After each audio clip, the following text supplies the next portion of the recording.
Job.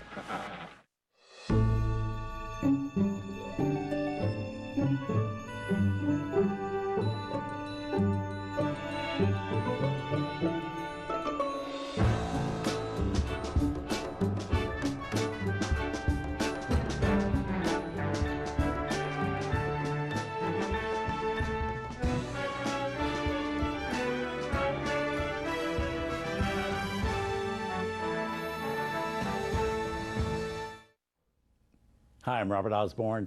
In 1944, two of the reigning female stars of Hollywood, Bette Davis, the queen of the Warner Brothers Studios, and Greer Garson, the empress at the MGM Studios, each appeared in a movie.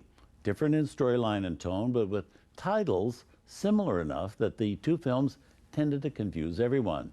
Betty's movie was titled Mr. Skeffington, and Greer's was called Mrs. Parkington. Further, both Betty and Greer were nominated for the Best Actress Academy Award that year for those particular films, and that confused people even more. Well, right now we're going to give you a chance to kind of sort everything out by bringing you both films, which to my knowledge have never been shown back to back before. We're going to start with Mr. Skeffington, based on a best-selling book by the writer Elizabeth von Arnim, whose stories were published with the author listed as just Elizabeth. This particular story by Elizabeth is about a particularly ravishing beauty living in the upper circles of New York society in the 1920s. She's beautiful, but also extremely vain, self-involved, she's thoughtless. She also has the ability to be cruel.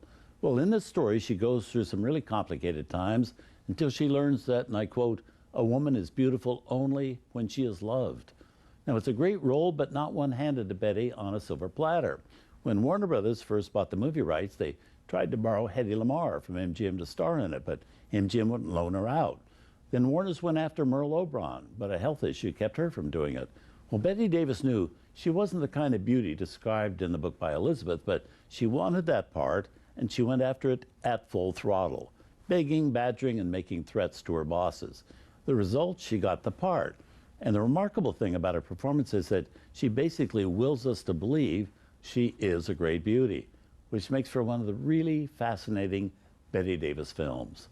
So here's Betty at age 36, joined by Claude Rains in the title role. He and Betty both receiving Oscar nominations for their great performances. From 1944, directed by Vincent Sherman, Mr. Skeffington.